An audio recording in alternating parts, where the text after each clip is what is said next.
Welcome to Nitpicking Nerds. Today's our first of a few videos on Innistrad Midnight Hunt. This time we're grading every non-legendary rare and mythic.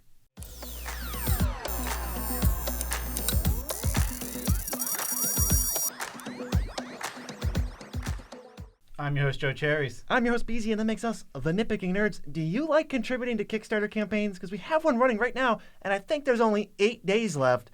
You better get cracking if you want to support our gameplay shenanigans. 7 by the time this video goes live. So 7 days left.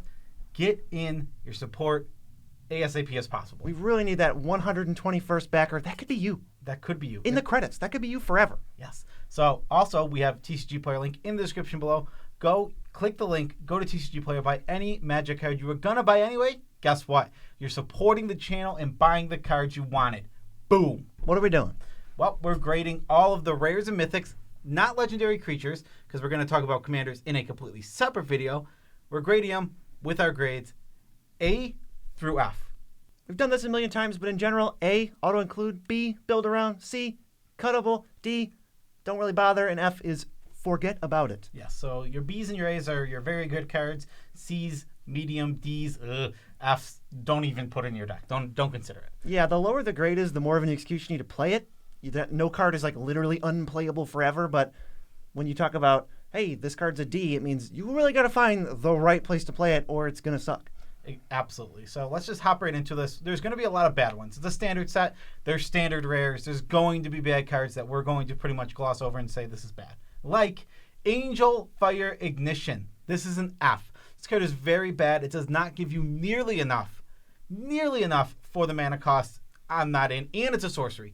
Instant, you might be able to protect a creature with the indestructible part. Sorcery, I'm out. Yeah, this needed to say double strike, I think, and then I'd be in. But as far as it is, I'm not going to play it. Yes, it just doesn't go anywhere. I don't even know if Feather wants this. Yeah, exactly. There's just no home for it, honestly. What's next? It's Arlinn the Pack's Hope / Arlinn the Moon's Fury. This overall is pretty niche. It's a D-. The thing it is 4 mana for a sorcery that makes 2 wolf tokens, and then you get a planeswalker that's almost dead. It's not great. Yeah, overall, it's not very good. There's a plus that lets you like flash things in, and counters. None of this, just overall, all these abilities aren't very good. Most of the time, if you're playing in the average game of Commander, night and day will not be introduced on average. So it's going to come on the front side, and you can make creatures right away, or plus to give stuff flash, but it's already a 4-mana investment. How many other spells are you really casting in that turn? This is tough. This is really tough. Yeah, you got to be like Wolf Tribal. I think if you care about making 2 wolves and the rest is gravy, that's when you want this card. Can't think of too many spots for that, but keep that in mind if you ever want to play Arlinn. Maybe probably should care about the wolves. Maybe your Tolvar deck. Well, yeah, for werewolves, I'm slamming this in there. Yeah. Next, we have Augur of Autumn. Gave this one a C+. This always lets you play lands at the top of your library, so it's like a Corsair crew fix in that way. But if you have Coven, which means you have 3 creatures with 3 different powers, which is pretty easy to get in Commander, you can play creatures at the top of your library as well. This card's decent. It's definitely not bad. I don't think it's anything super special, but it definitely has homes in Commander. Yeah, I've been hearing things like it's one of the best cards in the set, or it's like some kind of staple. I don't get that vibe at all. I feel like it's going to be a little bit of a tricky spot fitting this in because it doesn't really... it doesn't have crazy synergy with like one specific deck that I can think of. It's kind of just good and it'll let you play stuff. If your deck is mostly lands and creatures, this probably won't miss. Yeah, exactly.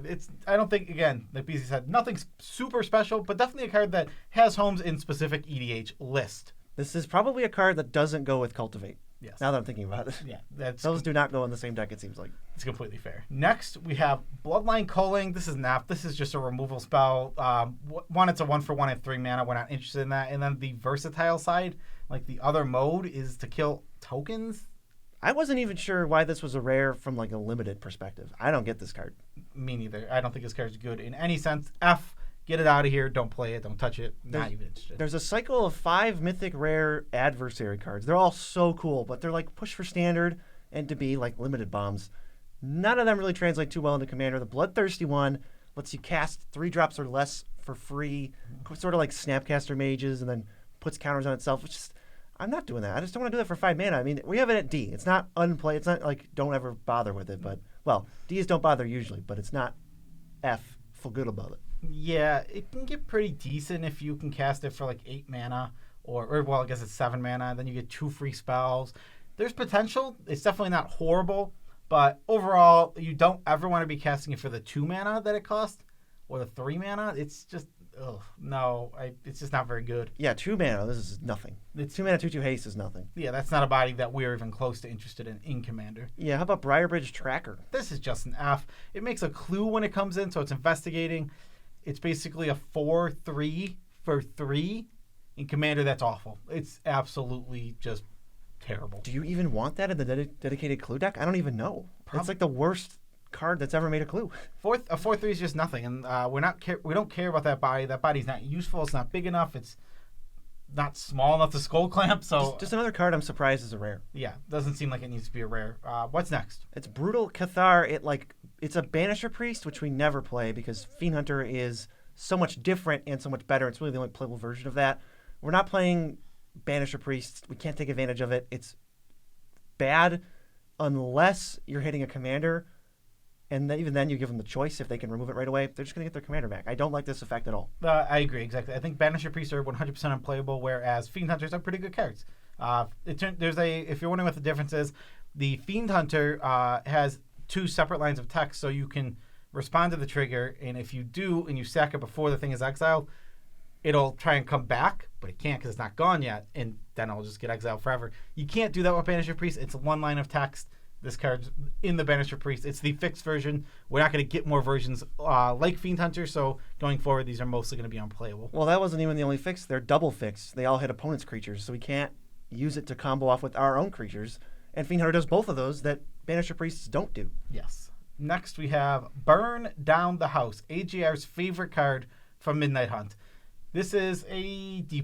It's nothing crazy. It's not bad, though.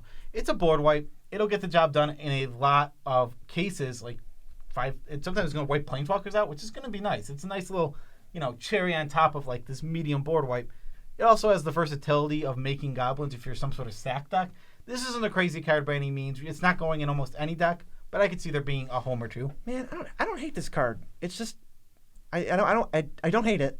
I kind of like it, but I don't want to give it a C-, so it's kind of just stuck at a D+. I wonder if this is like a Commander Cube card. Yeah, maybe that's the power level. Maybe at that power level, this is much more fun and playable. Yeah, I think that's completely fair because this card in regular EDH is just not enough. Your board wipes are too good. Yeah, especially in red. I think it's the issue. Yeah, there's so many good red board wipes. You just have your Blasphemous Axe, your Chain Reactions. Those cards are both 10 times better than this. And the other mode's it's just not quite there. It's almost there, but it's not quite there. Yeah, maybe if it was like, you have to make a lot more devils. Maybe so much so that's the main mode, and then the 5 becomes the gravy. I think 5 devils would be the number that I'd be good That's with. a pretty good amount of devils. Yeah, but we're not getting that many devils. We're only getting 3, so meh. Can't Stay Away is next. It's a sorcery that revives a creature that's small. Then the creature gains, if it would die, you exile it instead, and then it flashes back for 5. D-, so close to like not ever wanting this in a deck. We're not even playing Victimized, right? And this is just, it's got to meet that bar, and it's not even close. Yeah, I think the main issue with this is, we fall into the Commander thing of how many good reanimation spells are there. There's Reanimate, there's, what's the other one? Animate Dead, and then there's a list below that are better than this that you're not playing ever. So if that's the case, this probably is just never reaching it. D-, probably just don't put this in your deck ever, but maybe in somewhere, the cornerest of corner cases. I don't know what the case would be, but move on to Champion of the Perished. Zombie tribal, except Champion of the Perished isn't good enough to be human tribal, so I doubt this will be good enough to make most zombie tribal decks. Maybe if you care about zombies and +1/+1 counters, I could see it. Yeah, it's nothing insane. It's just it's a D-. You're mostly not going to put this into your deck, but there's also it's a cool card, so I could see putting this in for its coolness. As it goes for Strength of Commander, it'll get big, but that's never going to be good enough. It's like sometimes Carrion Feeders at 12/12, and it just never matters. No, yeah, just going to get chump blocked. It's not anything you can really work around. Unless your whole deck is trying to get around chump blockers, just leave it alone. How about Consuming Blob? Consuming Blob is Termagoyf for your graveyard, but at your end step, you get another Termagoyf for your graveyard. It's pretty awesome. I like this card. It's so fun to like read, and you're like, whoa, really? Yeah, it's still a C. This card is very cuttable from almost any list. It doesn't do anything super crazy, but the fact that it triggers on your end step makes me like it a lot more. I like that you get 2 of these basically right away, unless they remove it before your end step, which usually doesn't happen. It's a cool card, and like BZ said, it's got a lot of text, and it reads very cool. Don't just throw a Snay deck. No, it's a 5-drop. If you can find a cool home for it, though, I'd try it. I think this card is also probably it's going to be a big beater that makes big beaters every single turn. Yeah, it's tough to sell me on a 5-drop. Maybe there's a deck that makes this work. Croaking Counterpart. This is like a good card, but I think you might struggle to find a spot for it. You copy a creature, but it's a 1/1. I think that this card should have, instead of being in a standard set, should have been in the commander set and more aggressively costed. I think green-blue for this effect, we're talking. Pretty fair. We're talking about a good card that I really want to play, and we can go from there. This card's just a C. It's middle of the road. I do think it'll overperform in a lot of situations. The 1-mana 1/1 version of a lot of creatures is very good, and I think it'll catch. It'll be surprisingly good in a lot of games. That being said, if you don't care about cloning overall, you probably don't want this. But again, I could also see it overperforming in a lot of situations. Yeah, but it's also worded worse than a clone. It targets, so if they have a sack outlet or anything, it goes away and then you don't get one. Sometimes that matters. Sometimes they will do it. Sometimes they won't do it. It's just something to keep in mind. It does target. Yeah, exactly. It has downside, but it has flashback also, which, is not nothing. It is relevant that the spell can be used twice. Totally. Curse of Leeches and Leeching Lurker. That's an F if I've ever seen one. It's just a bad curse. It's really bad. Doesn't do nearly enough for commander. Puts them on a 40-turn clock. I'm sorry, this card's not even close to interesting. On the backside, a 4/4 lifelink. That's not good enough for commander either, so we're just completely off this card. I wouldn't touch it. Yeah, we can get all these curses out of the way, I think. Curse of Shaken Faith, Curse of Silence, and Curse of Surveillance. They're all in the D range. We have Curse of Silence at a D+. Yeah, the curses, these curses just aren't very good. They're probably okay in the curse deck. Curse of Silence, so I think I have it at D+. It's still pretty butts. What it does is you name their commander. They pay 2 more for their commander, and then you draw a card. Woo! I mean, that's something. It might cantrip. I just, why are the curses always terrible? They could be cool. They could push it. They could do something interesting. I could think of 3 interesting curses, and it's the red one that gives treasures, opulence. There's the Overwhelming Splendor from Hour of Devastation, and then there's the 7-mana one from Amonkhet that makes them sack, and that's not even good in commander. There's also the one that makes 2/2s when they attack. That card's not too bad either. They're just weirdly they play it so safe with the curses. I feel like the issue with curse design for commander, if we're just going to talk about commander for a second, is that they bully. If a curse is super strong, you end up bullying the crap out of a player. Maybe that's already so possible. I mean, yeah, but these specific it is possible, but these specifically say bully target player if it's real mean. You declare war on them basically. How about Deserted Beach, Haunted Ridge, Overgrown Farmland, Rockfall Vale, and Shipwreck Marsh? Well, these are A's. These are the land cycle from this set. They're slow lands. If you control at least 2 other lands, when you play this, it comes in untapped. That's awesome. I like that they overlap with the fast lands. Both of them under untap is your 3rd, but then they go in opposite directions.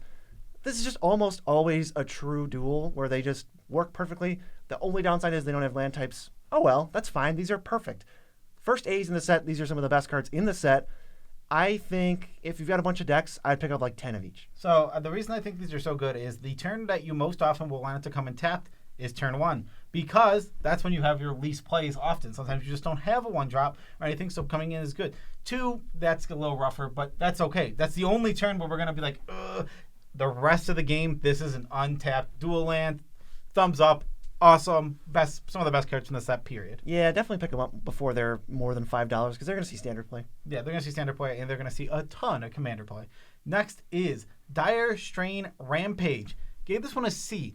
This is a weird card. It reads like a removal spell, but I think it's a ramp spell that doubles as a removal spell for commander. Yeah, you can destroy your own and then get 2, which ends up being a weird harrow. It's slightly worse, but then it flashes back, and you got to take into account that it can hit something else in an emergency, or if you stop them from searching, then it's great. Yeah, this is just it is just a C. This isn't an insane or broken card by any means, but I do like the versatility of potentially a red-green deck taking some ramp slot like a Cultivate. Yeah. You take a Cultivate out, you put this in, now your ramp suddenly late game is a removal spell when you need it to be. I think that that's cool versatility, and I definitely think there's some red green decks that can really use this. Yeah, it's not every red green deck. It's not a staple or anything, but it's a card to consider, which is more than I can say for most other rares in the set. Enduring Angel and Angelic Enforcer. This is just a D-. It's just another one of these cards, right? How do you flip this? You never, ever flip this thing. You have to kill yourself, and then it flips. No, thank you. This card is awful. It's awful for Commander. You have to get all the way down to no life with it on the battlefield. Then it has to. No, its wording is great. So because the way it needs to be worded is its ability triggers. It goes in the stack when you lose, and you don't lose when that happens. Yeah. But if they kill it, what would happen would be like, oh, you just don't lose the game, and you're at 0. Nothing happens. But they have to word it so the last line of it is you lose the game afterward, because if someone removes it in response to the trigger, it would cause some weird rule thing. Stuff. It would break the rules if it wasn't for that. So yeah, that's just a random thing about the card. Card's bad. Don't play it. They keep printing angels that stop you from losing, and I don't think one has ever been good. Like a curse. No, yeah, just not even close. What's next? It's Falkenrath Pit Fighter. We have this at C+. You want this in Madness, and you want it in Vampire Tribal, potentially.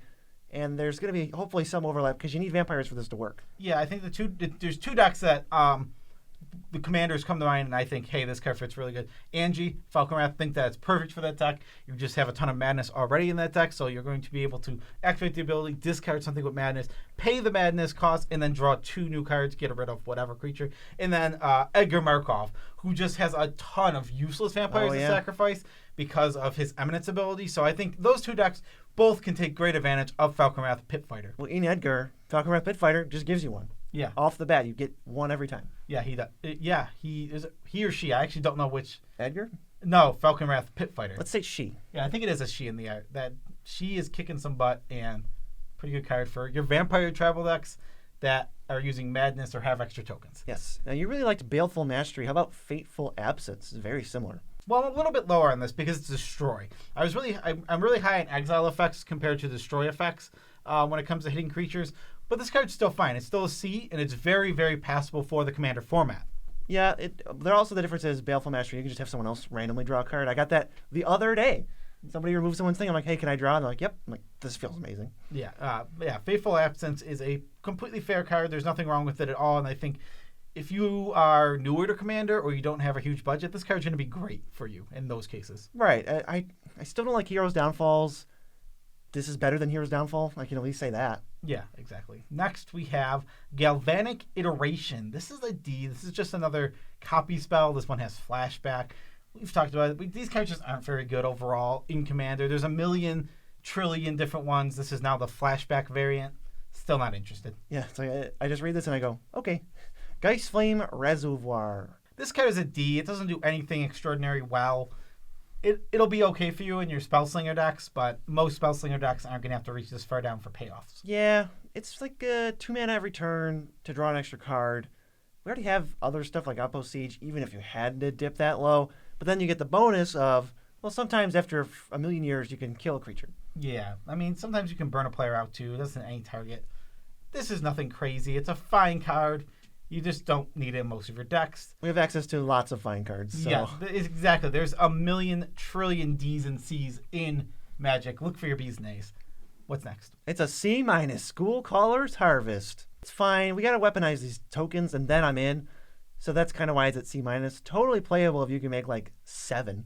Yeah, you want to be able to just make you're going to be milling yourself a ton. You want to make a ton of tokens. It's still a C-, trending to a D+. This card is nothing extraordinary by any stretch of the imagination, but it can get you a lot of bodies for a little investment. Plus, if you mill it, it just draws a card. Like the fact that having access to all these flashback, unearth, landfall, return creatures makes it so that your deck will draw like 5 extra cards in the course of a game. Yes. Next, we have Grafted Identity. Just give it a D-.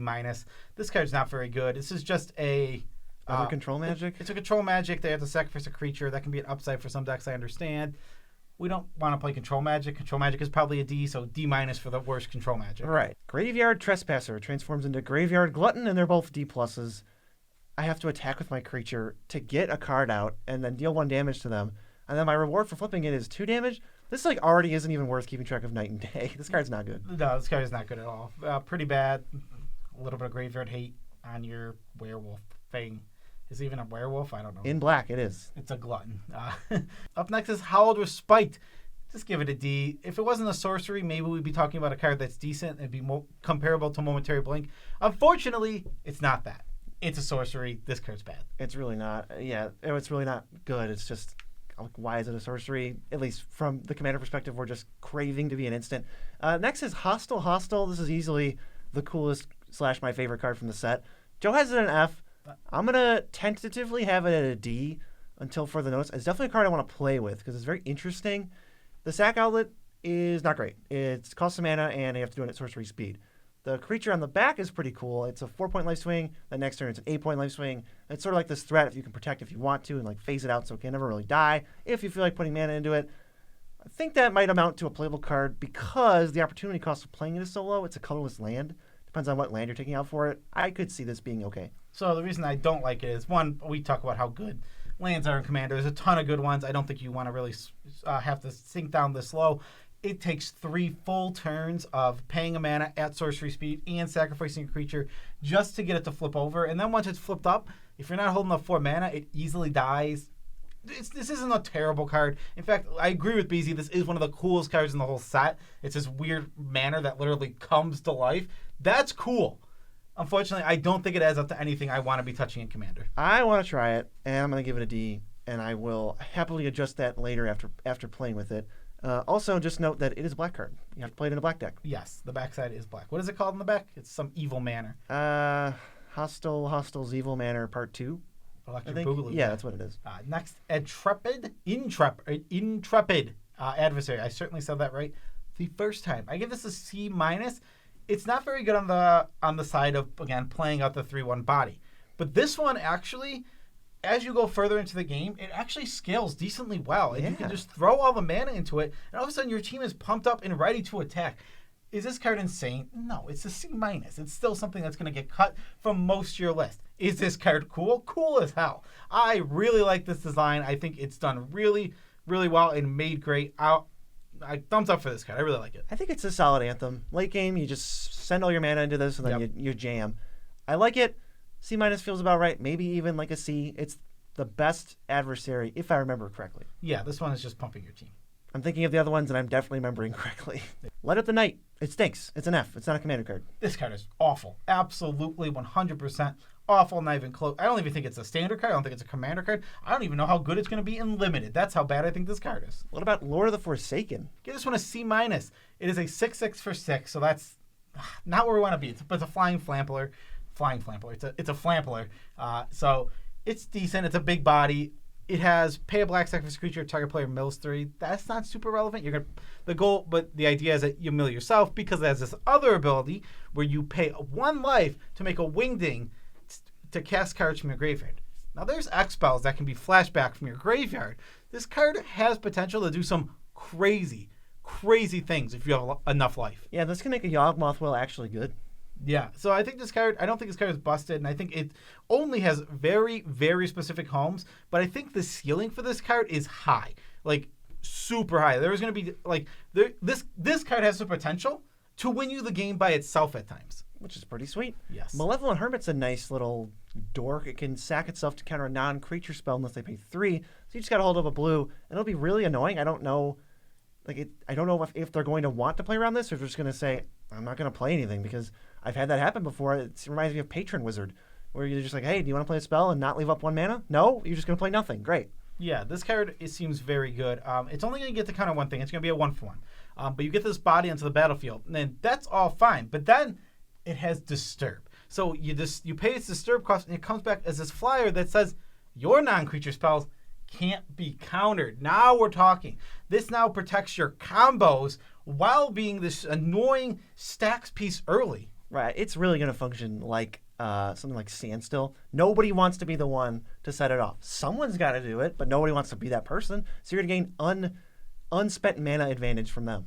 Yeah, I think Malevolent Hermit, it might even play better than a C+ at times. Yeah, you just got to find a place to put it. Yeah. Next is Mask of Gristlebrand.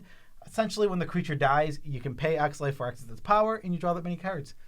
gives a creature lifelink. This card is fine. I mean, It's a lot to play and equip. It's 6 total, right? yeah, so like that's the main issue. But once Yeah. it's on, you can really start getting a lot of card advantage out of this. It has potential. Can we talk into like a black green or black white equipment deck? Yeah, Or we cheat its cost of 3? 'Cause yeah. There's just not many ways to do that in black. So Massacre Swing, I'm in C minus, something like that. Nothing crazy. Not gonna make most of my list. Next up is Memory Deluge. It's a C plus because it looks at the top 4. You pick the best 2, and then the rest go on the bottom. And then if you flash back for 7, you can look at the top 7 and do a little dig through time action. It's just a 4 mana 2-for-1 at instant speed with upside, and there's weird corner cases where like you can force yourself to pay more mana for it. I love this. I love that this is an instant. That is what really keeps this card very good. Is you get to leave up your counter spells, your interaction, and then when nothing happens, you get to cast this card, draw the best 2 out of your top 4, and it goes to your graveyard. Now for a later turn, you do the same exact thing. You'll leave up 7 mana, you pass, you use a counter spell if something is threatening you. If nothing's threatening you, you flash back this spell, draw the best 2 out of your top 7. Like this card a lot. Might even be closer to a B minus. I'm pretty high on this card. It's cool. I think B minus is okay. It's comparable to Factor Fiction. Maybe your deck, depending on what you have, one of them will be better than the other one. It's a good card. Yeah, if you don't care about if you definitely if you don't care about putting cards in your graveyard, I think this card's better. If you care about putting cards in your graveyard, Fact Fiction obviously is better at that. Yeah, Moonveil Regent is a Weird. dragon that wants you to like play multicolored spells and you like discard and then draw that many. It wants you. It's weird. This is a monocolor red dragon that wants to go in Niv Mizzet Reborn. Oh, yeah, or like the Ur Dragon. What a weird card. This is an absolutely strange card, but it's cool, and I actually think it's going to do well. It's going to it's aggressively costed at 4 mana, so you can just get it out early and potentially just keep redrawing. This card's cool. I think it has high ceiling and definitely has some decks. Yeah, we got it at a C+. Patrician Geist, it's virtually nothing. The Spirit buff, almost flavor text, but spells cast from your graveyard cost 1 less. That's what I'm actually interested in. Maybe if you can build some kind of turbo flashback deck you could get work done. Still, yeah, just whatever. The D, just not interested. It's so hard because what spells are you casting from your graveyard that Baral just doesn't make cheaper for less mana? Yeah, exactly. Next we have this one card is so weird. Poppet Stitcher / Poppet Factory. What's a Poppet? It's just a puppet. But it's a Poppet. I think they're very similar, Yeah. but they're both real things. This one's a zombie. So a Poppet Stitcher, which is the front card, says whenever you cast an instant sorcery, you get a 2/2 zombie with decay. Then at the beginning of your upkeep, if you control 3 or more creature tokens, you can flip it over into the Poppet Factory. Well, this card is saying Poppet sounds really weird. And on the back, it says that your tokens, well, they lose all abilities, but they're 3/3s now, so they don't have decay anymore, and they're buffed up. Yeah, the 3/3s is starting to get pretty sizable when you can just make them willy-nilly off of any spell. Probably comparable to like a 2/2 Drake from Talrand. The size buff kind of outweighing the flying. You just start sending them in over and over. Mm-hmm. I like this card. I think it's cool. I think it's deserving of a C. Yeah, definitely think it's deserving a C. You put it in your Talrand decks, and then you just go you have another tower, and you're just making 2 tokens per pop, and then this flips over into pumping them. And sure, they're on the ground now, but they're bigger and they're stronger. Yeah, this goes in Tribal Zombies also. I can't wait to put this in the Commander queue. It works with Is It spells, like we just said, and zombies. And you get to go pop it, Twist it. pull it, Something else. pop it. Was there anything else? Was it just those 3? In the original game, it's just those 3, but there was definitely I'm sure they've added it. there was spin it Ooh, and flick it, flick it. which flick it.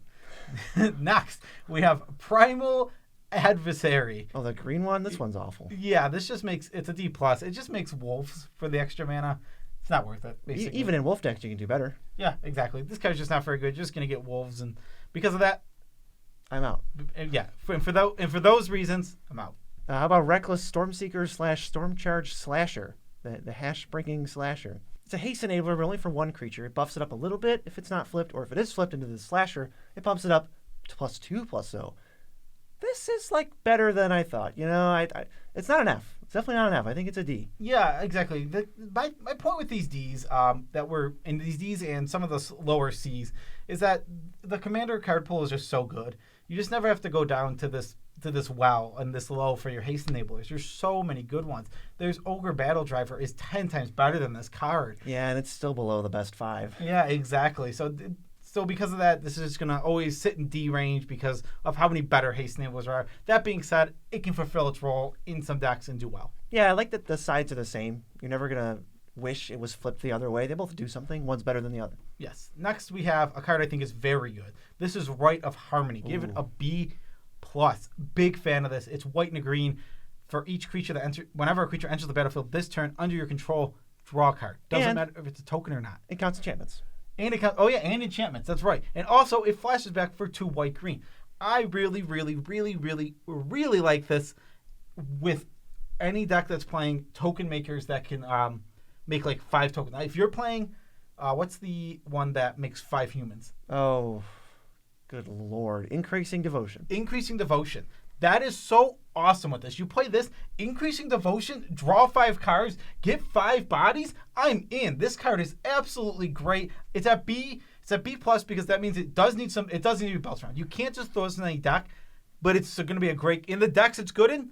It's amazing. It's one of the best cards in that deck. Yeah, I think you can fire off the first one for like 2 or 3 cards and not worry about it. And then when you're setting up some gigantic turn, you go, hey, remember this? Flash it back, draw 7, and then close the game. Absolutely. 100%.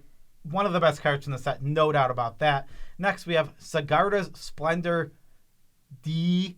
It's like bad for Phyrexian Arena. Oh, yeah, and you gain life off white spells. No. I'm not even playing Phyrexian Arena. I'm not interested. This isn't very good. Even in mono white. Even in mono white, you can just do better. It's white. And then like you mark your life total as it enters. Then if your life total is higher than it or equal to it on your next upkeep, you draw a card. And you gain 1 life for casting white spells. No thanks. This is bad. Sigardan Savior it's a playable card. It's fine. But it's very disappointing to read it and go, when I cast, huh? So I can't abuse this at all. And I would rather play the other cards that I can abuse. Just not sure where this goes in, but it's still a good effect. Yeah, this is a C. It gets 2 things back for its cost. They were super safe with this. They weren't. I think that I don't think they were doing it to make sure that there was no combos in the EH. I think it was just like let's make sure standard doesn't get degenerate with something real stupid that could potentially happen with this card. Yeah, but they should know what cards are going to be in standard. I mean, is it really that crazy if this goes infinite with Safi Eriksdotter? There's like 50 cards that go infinite with Safi Eriksdotter. Yeah, so because they balanced it to be only a 1 and enters the battlefield ability of this card. Well, 1 cast. Yeah, 1 cast. It just gets to C, so not very good. How about Siphon Insight? This card is one of my favorite things in Law of Magic. Lets me play my opponent's card. You look at their top 2, exile 1. You can play it whenever, playing mana of any color. Then it flashes back to just do it again. Cool card. I don't think it's anything busted, broken, but I think it's definitely a role filler in your play your opponent's cards deck. Yeah, I think we have it at C, and I very much like this card. But I know that it's going to be a card that way, way too many people play. Mm-hmm. They're just going to slam it in every blue-black deck. It's like, this is basically think twice. This is not a card you're like dying to throw in just because it's insane value. And you're drawing cards that don't synergize with your deck guaranteed, right? I just don't think it's that. It's not like staple levels. Just kind of maybe try to restrain from just playing it because you might hurt yourself. It's so fun. It's so cool. I think it's really cool. Yeah, what's next? Well, it's Slaughter Specialist, who is an F, along with Sludge Monster. I mean, can we just loop those in and say they're Fs? Yes, I mean, Slaughter Specialist is just really aggressively costed 3-drop that gives your opponent a 1/1 whenever their creatures die. It gets counters. It's cool. It's interesting. It's a good design. Not good for Commander at all. Sludge Monster is like a bad Banisher Priest because when it goes away, the creature stops becoming a 2/2 that's useless. I was almost in if it just morphs it down. Yeah, it's 5 mana. Sorry. It's 5 mana to remove a creature until it's removed. No, we don't like those effects. Next, a good magic card. This is Smoldering Egg / Ashmouth Dragon. B-. Get this into your Spellslinger decks. It is a 2 mana egg. Well, yeah, egg. And then once you've paid 7 mana on instants and sorceries, it flips over into a 4/4 flyer, which is a nice beater for 2 mana. Mm-hmm. That now does 2 damage to any target whenever you cast an instant or sorcery. Not just players for this. You can pick off creatures here. This card's great. Yeah, the only thing I have to add is I had to laugh because you got to be very careful how you say Ashmouth Dragon. Ash to mouth dragon, yes. No, why would it do that? You don't want to eat ashes. Oh, yeah, that's true. You don't want to do that. What's next? Spectral Adversary. That's the blue one, and we're not interested. But it's a D. Yeah, it phases to 5. It's very medium. What do you want to say about a card that's like so medium that you might not even see play in any format? Yeah, exactly. It's just not unplayable. It's not a card I would say never touch it. Yeah, exactly. I agreed with you. Next is Storm the Festival. This is just a big collective company. Yeah, it doesn't really do anything. If you had two big things, you've cheated some cost because you've got two big things, but overall, just nothing insane here at all. And the flashback is something you never want to be paying. Because they capped it at 5. If I could cheat out a big permanent, like with, what is it, Mastery? That's not Mastery of the Scene, but See the Unwritten or something. That 6 mana thing that says, look at the top 6, you just get 2 creatures. If I could cheat mana, I'm in, but I can't cheat enough mana to make this 6-drop playable. Yeah, it's no good. Sungold Sentinel is a graveyard hate card that can then gain protection. Overall, I think you're better. Like, this just isn't going to... No one's going, finally, this card fills a slot in my deck. This is perfect. Yeah, and then there's Sunstreak Phoenix. I gave it an F. BZ says D. It might be a D. I just don't want to pay 1 of the red to get something back that's worthless. It's like an okay flyer. I mean, you feel kind of bad casting it, but then forever, basically, with no work at all, because other people are going to cast spells or not cast spells. Hey, sometimes you get a 2-mana 4/2 tapped. I don't know. In my opinion, Commander, it's just always going to be Knight.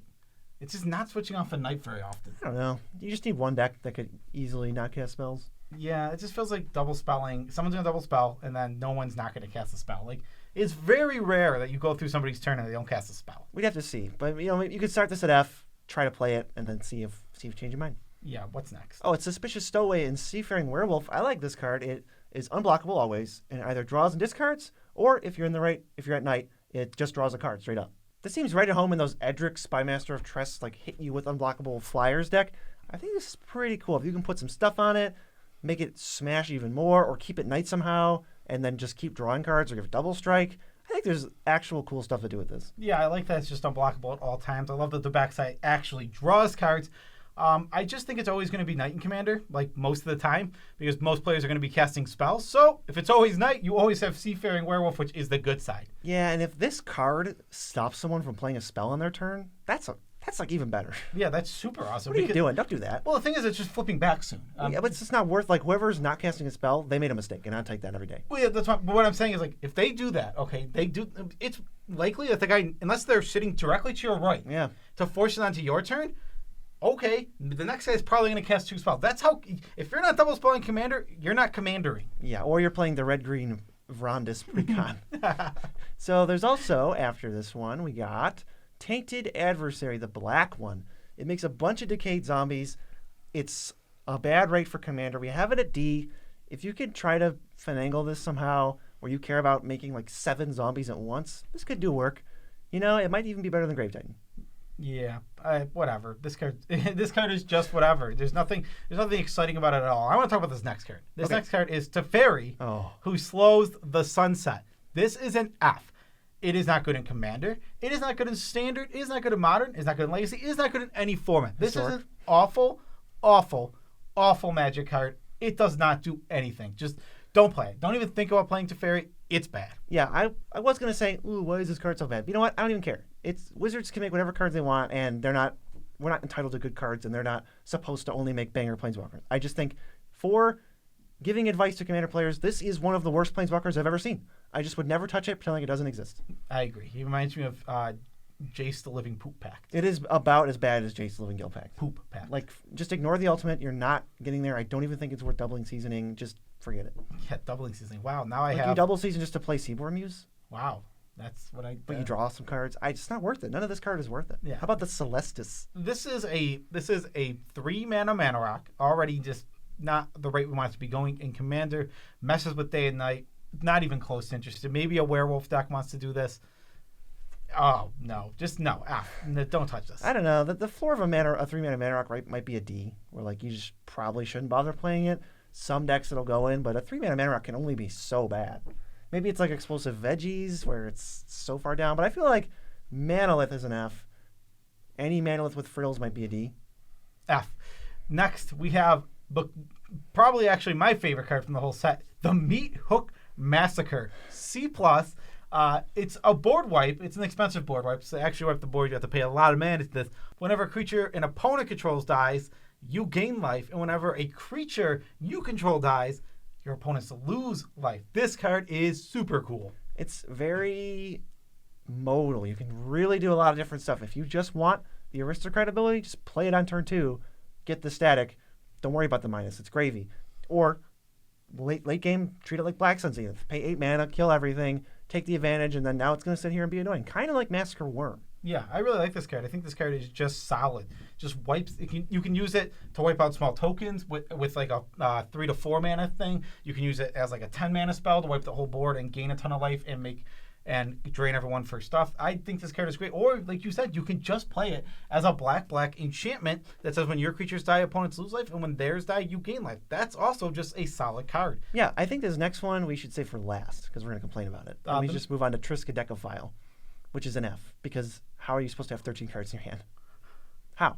Tell me how. Triskaidekaphile is bad. It's like a 3-card combo that still requires a bunch of mana. Yeah. And requires you to go to your upkeep. Okay, I don't know if I said this. Meat Hook Massacre was a C+. I don't remember. See, I think we did. I couldn't remember if I said that. Triskaidekaphile is an F. This card's awful. Paying 4 to draw a card. Sorry, no. Cool, but bad. Yeah, extremely bad. Unnatural Growth is a C-. At the beginning of each combat, your creature's double power. It's a lot of power. It's really cool. You need big creatures, though, because 1/1s don't double very well. Yeah, so this is just fine. And yeah, it's really good with extra combat spells. Oh! It goes crazy there. It's a C-. There's probably a deck or two that are like, yeah, this card's really good. My Xenagos deck. I mean, if you have a non-creature slot to dedicate in your Xenagos deck, this could be one of the good non-creature spells. It does do a lot on a creature with trample already. Yeah, could be pretty nice. And, I mean, I guess this is the highest rated card in the set. Vanquish the Horde. 8 white, destroy all creatures, but wait, it costs X less, where X is the number of creatures in play. White Blasphemous Act, I think it's a little worse. Yeah, I agree. This is one of the best board wipes in the format. Yeah, it's a little worse than Blasphemous Act, because Blasphemous Act on average costs 1, this on average costs 2. Doesn't matter, though. This card is still incredibly good. You just don't even have to think about throwing it into a deck. This is one of the first, when you build a white deck, it's going to be one of the first white cards you consider. It's that good. I love these cards. I love that they just scale into commanders so well. They're nice board wipes. The thing that makes these undercost board wipes so good is you cast it and then you'll rebuild. You spent 2 mana of like your 10 mana and then you were the first one to rebuild, and that's what makes these cards so good. Yes. The white board wipe hierarchy is basically Tragic Arrogance. This is like the next best one. Yeah, it's tough to beat this card. It's that good. It might even just be the top board wipe. It could just be, I mean, we haven't played with it, but it could just be better. I don't need to play with this to tell you it's insane. Well, I can tell you that we can tell you from playing Blasphemous Act, you're going to cast it for 2 more often than not cast it for 2. Accurate. Yeah, so this card is just going to play very well. What's next? That's Wake to Slaughter. What does Wake to Slaughter do? Nothing. It's just another one of those cards that it's a reanimation spell at 5 and it flashes back for 6 or 7. I can't remember. Either way, that's not very good.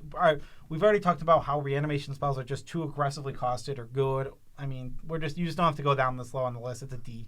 The part that ruffles my feathers is giving my opponents the choice. I don't want them to have the choice. I agree. Giving my opponents choice stinks. What's Willowgeist? Willowgeist is a 1-mana 1/1 that will get a couple counters and then die and gain you a couple life, so that's why it's an F.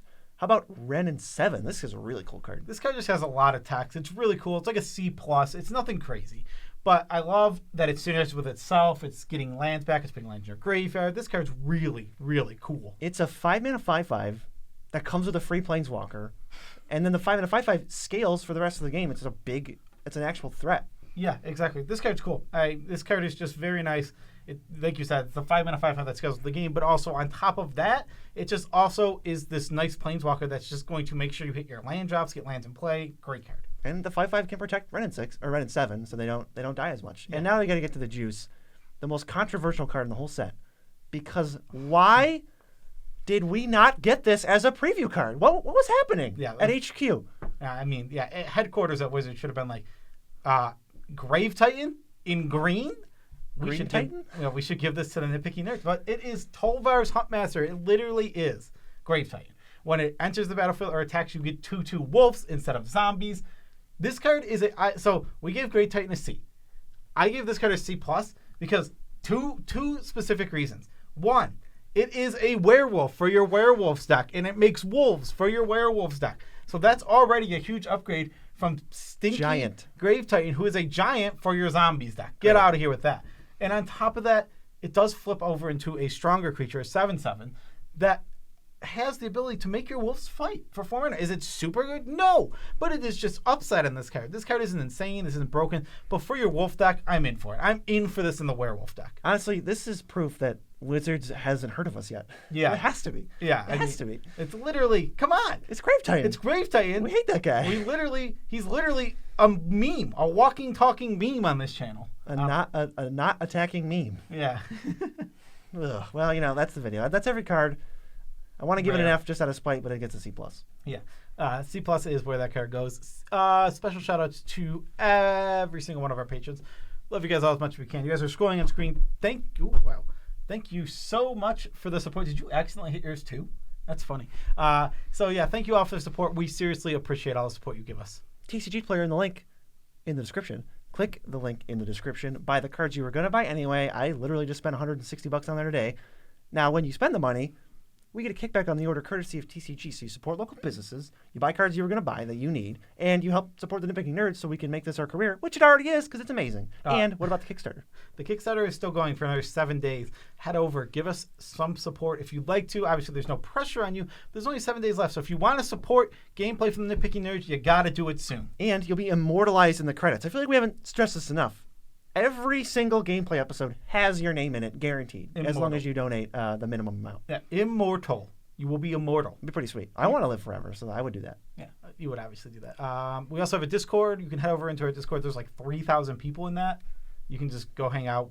We got Commander games firing nonstop. Yeah, play Magic the Gathering with people in Discord, or just chat about Magic the Gathering in our Discord, or talk about whatever you want. Or talk to us. Or talk to us. Yeah, send us some DMs. People always. I respond to every single DM. I also do. I think actually I have a DM right now that I looked at, but I was grumpy before recording because sometimes I get grumpy because I'm a human being who has emotions.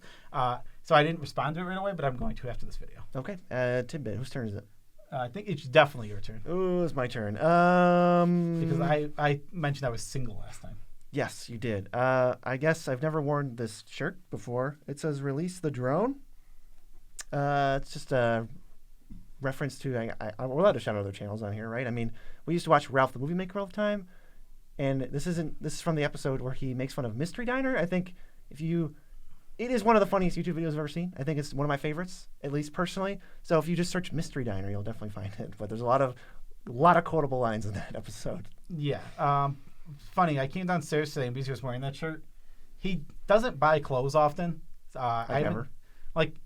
So I was like, what shirt is that? I literally asked him because I'd never seen Just based on the color, you knew. Yeah, I knew. Yeah, I saw the back of it, and I knew based on the color that it was not a shirt you've ever worn before. Yes. Something that I'm trying to do is buy more graphic tees when I see one that appeals to me so that I have a more diverse wardrobe, especially for, if nothing else, for YouTube, because I think it'd be funny to wear just random silly shirts. I bought You have a couple. I bought those 4 from Walmart. Your Boo shirt is good. I think that's my favorite shirt you have. I bought the one with the Mario characters, like Wario, Luigi. I also bought the Rick and Morty one. Not a fan of that one. I like the Don't Look at Me. What's wrong with the Rick and Morty one? It's whatever. And there's some other ones. I don't remember which other ones I bought. Oh, the Be Kind one. I like that one. You still have to buy the Super Mario Bros. 2 Game of the Year shirt. Nah, I never bought that one. You have to buy it. I do. Video Game Donkey is my favorite YouTube content creator. Not even second favorite. Who's ahead of him? Us. We don't. Well, we don't. I'm my favorite YouTube content We don't creator. get. No. That's a. Who's your hero? I'm talking to him. It's me. No, you can't say your own hero. Donkey, I love your content. He's never gonna see that. Peace out, Tribe Scout.